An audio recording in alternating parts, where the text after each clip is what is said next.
Yo, we're back, guys. Obviously, we have the GR as well. And I bet you're wondering why I was driving a Honda Civic Type R last weekend at the Solo National Tour in Crow's Landing. Well, to just give it to you straight, I had my clutch replaced at just under 18,000 miles. So 2 weekends ago, not this last weekend, I noticed slipping on my way home from the other SCCA Autocross National event. You know, it was just weird. Like, it didn't do that morning or whatever. The entire weekend was going fine.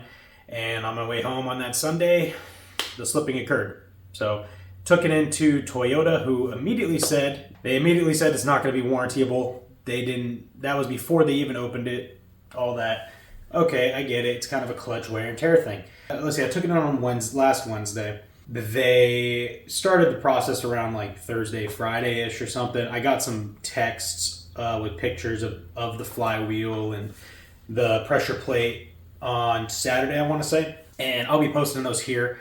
Now, at first I didn't think much of it. I'm like, okay, I guess maybe just multiple runs with the Pro Solo just kind of did it in. You know, Crow's Landing, if you guys don't know about Crow's Landing, it is very grippy. So I thought, well, you know, maybe that played a role in that, and the all-wheel drive maybe played a role in just causing more wear on the clutch or something. I don't know. Either way, it's autocross. But now that I have the car back, I got it back yesterday on Thursday. They gave me the parts, right? They gave me the flywheel. They gave me the pressure plate. They gave me the clutch. Fortunately for me, they were able to resurface the dual mass flywheel. Thank God as well, because that is a hefty priced part. A new flywheel, if you guys don't know yet, on the GRs will cost you $1,800. Yes, you heard that right. 1,800.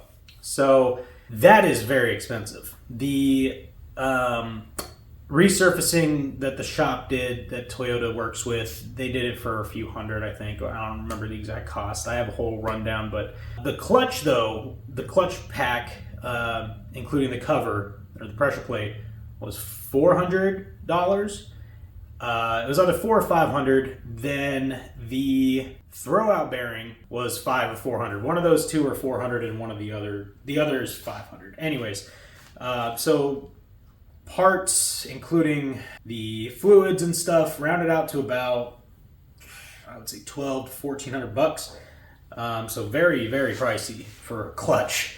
And then about $190 an hour for labor.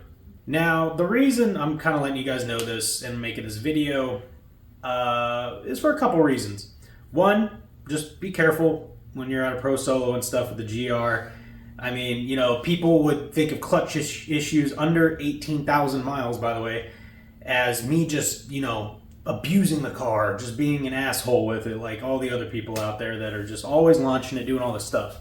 I don't know if you guys noticed, I pretty much just autocross it. I've done one track day, which was the Toyota covered NASA track day for buying one of these cars last year. And other than that, autocrossed it. So, you know, getting a clutch issue like this at 18,000 miles, it's like, man, you must have really been abusing it. I wasn't. I really wasn't. But secondly, this could be nothing, but this could be something. I'll show you pictures right here of what I'm going to be talking about, because the pressure plate and the flywheel picture, once Toyota took off the flywheel and the pressure plate, there was like dust, which, you know, clutch is basically like a brake pad. Like, it'll have all this stuff on it, right? Like, they pulled it off and there was some of the brake dust, clutch dust and things, but there was like a chunk of something on the flywheel in the picture. I didn't really think too much about it. I'm like, my God, that was just cooked. I thought it was maybe just a clutch. But the clutch is here. Here's pictures of the clutch right now. And I looked at the flywheel, the pressure plate. I looked at the pressure plate, and the pressure plate looks to have been chunked off. In certain areas, just very overheated. Obviously, like, there's hot spots and stuff on the surface.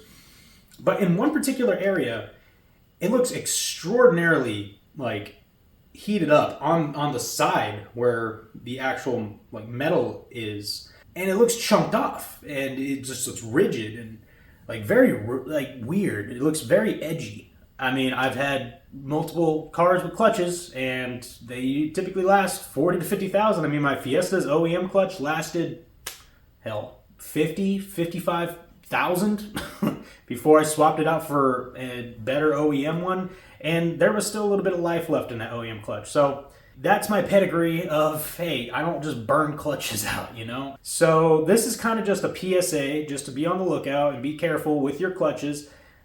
I mean, most people seems like they're not having too many issues, which is great. I wasn't either. I was not even really concerned about the clutch until now, after a few $1,000s later in non-warranted clutch repair. So, yeah, I'm not going to talk too much about it yet. I mean, I'm sending emails out to Luck, and I'm probably going to be sending some emails out to Toyota.